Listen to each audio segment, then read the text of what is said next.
First, I want to say thank you to all of you for coming today.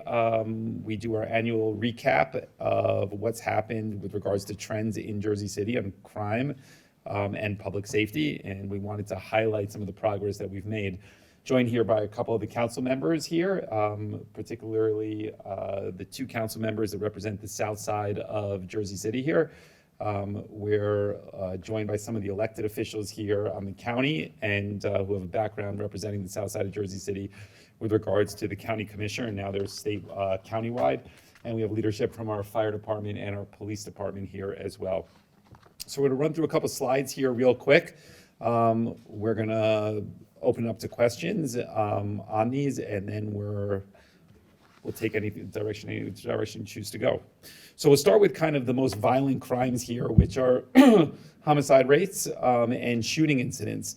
When we took office in 2013, the city would average close to mid-20s per year as homicides, and the shootings were in the mid-70s. You see a clear trend here downwards. This will be the first year that we actually achieve single digits of homicides, which we are very proud of. Earlier this year, Councilman Gilmore and I and some of the council members shared the opportunity to celebrate a success throughout the summer. And there's a lot of people that deserve credit on this. Of course, the police department, but I want to highlight the community member partnerships and the prosecutor's office all being a key part in this trend. For the first time this year, we have a lower homicide rate than New York City. We have a significantly lower homicide rate than the national average, about a third of when you compare it to other cities, and we have the lowest homicide rate of any city our size or larger east of Texas. So this trend is clear, and later when we point to the number of guns that have been removed from our streets, you will see that that number has stayed somewhat stagnant, which speaks to the fact that the guns are still there, just law enforcement and the prosecutor's office and the community activists are doing a better job in keeping our streets safe. So let's go to the next slide.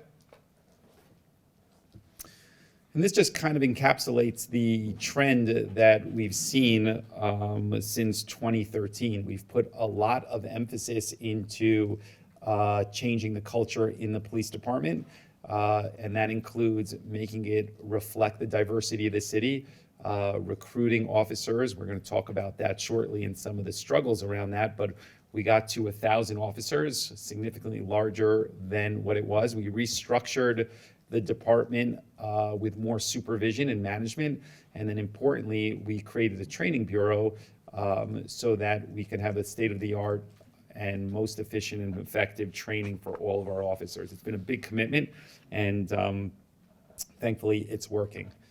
Next slide.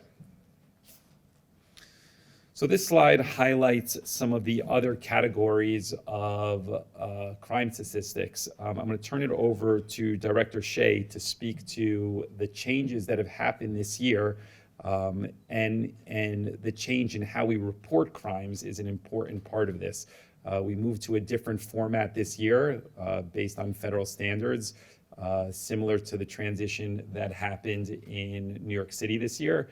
And we want to give some context and detail around that and then where we are relative to years prior. So I'll turn it over to Director Shea. Good morning. The first thing I'll do is I'll discuss the process. So the federal government has changed its required reporting standards, and the state of New Jersey is signed off on those required reporting standards. So we now no longer report under the old CompStat system. We now report under the NIBRS system. The NIBRS system is much more granular, much more involved, captures a lot more detail about the crimes that are occurring, and is now the required reporting throughout the country. So with a lot of work, we had to increase the unit that does our CompStat reporting from 2 to 7. And we had to put a lot of overtime into it, but with a lot of work, in January of this year, we were able to be completely switched to the NIBRS system. So the numbers we release every 3 months that you've seen are all the NIBRS numbers off this system. So with that, this is the first year that we are doing it, and we're glad we're up. New York is up this year too, and we like to be on the same system as them since we have so much crossover between what happens. So looking into these numbers, the violent crime, as the mayor said, the violent crime, we are down significantly. We have 6 homicides for the year. Only 5 actually occurred this year. 1 was a previous incident ruled a homicide this year. That's the federal standards. Where we're seeing challenges or toward the bottom of the chart. I tend to go with a doctor's theory. A doctor told me one time that there's no such thing as minor surgery. Minor surgery is surgery occurring to someone else. We feel the same way about crime. There's no such thing as a minor crime, because if it happens to you or one of our citizens, it's major to them, so it's major. But the crimes at the lower end, the stolen vehicles, regular theft, package theft, that kind of thing, we're still struggling with.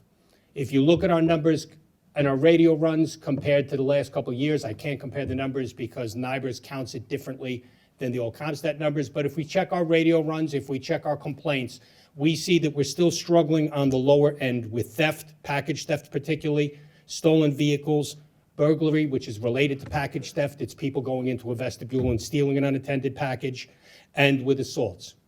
And a couple reasons for that. One is bail reform is still affecting us at the lower end of the crime stratum, because these crimes are not committed by multiple people. They're committed a lot by a very few people. And where they used to stay in jail, now they don't. They get right back out. Example I used just the other day, we arrested somebody for theft in the morning. We released him on a summons. We arrested him at the very same location, doing it again 3 hours later. So it's a challenge for us that we now have to address. Working with the courts, like we did with violent crime, we're finding that what we really need are a lot more resources given to the court so that we can bring these people to justice faster. We all believe in bail reform. We don't want someone sitting in jail just because they can't pay bail, but it shouldn't take a year or 2 to bring these people to their court appearance either. So we're hoping that the state gives the resources to the courts. This is a statewide problem, so that we can bring these people's cases in faster.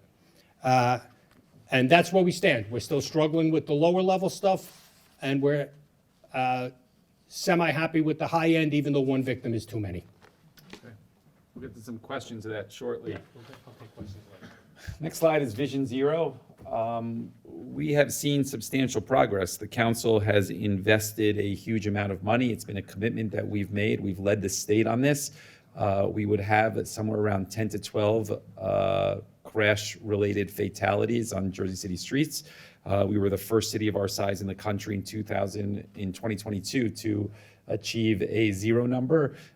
This year, it is slightly higher. I believe the number is 2 right now, but we are fluctuating between 0 and 2. It remains a big commitment for us, and these are lives saved by just making sure that our streets are safer, and we have a complete street commitment. Go to the next slide. I touched on this earlier. You could see the illegal guns taken off the streets. This is a testament to the hard work of the Jersey City Police Department.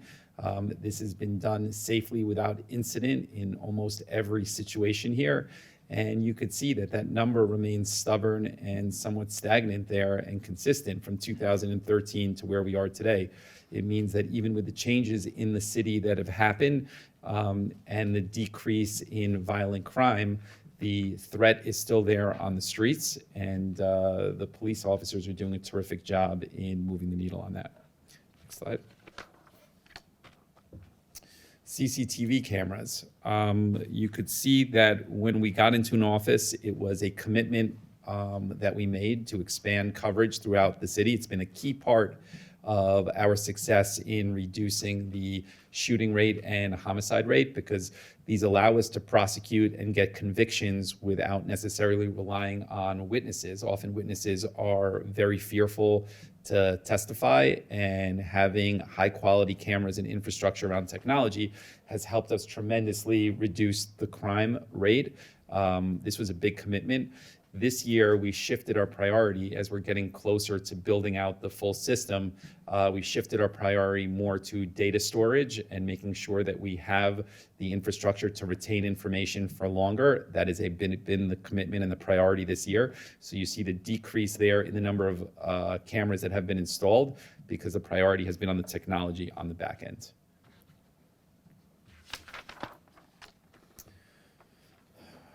This slide represents a reduction in the police department. We are seeing here in Jersey City what continues to be a national trend, which is a reduction in the number of applicants and the number of quality potential police officers that we can hire. It continues to be a struggle. We continue to outreach into a lot of different neighborhoods and communities in order to try to increase this, but we wanted to show you that the trend continues in a somewhat downward fashion, where we are still above where we were in 2013, which is important. However, that trend continues downwards. On the fire side, we've remained consistent. We've invested in more supervision. The fire department has done a great job as the city has expanded, and we feel that we are in an adequate place today as it relates to manpower. Likely we'll have one more class this year coming in, and or early next year. Then we'll assess where we are from there. Next slide. Okay. This one speaks to the public safety budget. We've been very conscious of taxes, and the budget both on fire and police have remained somewhat consistent since 2014 in police.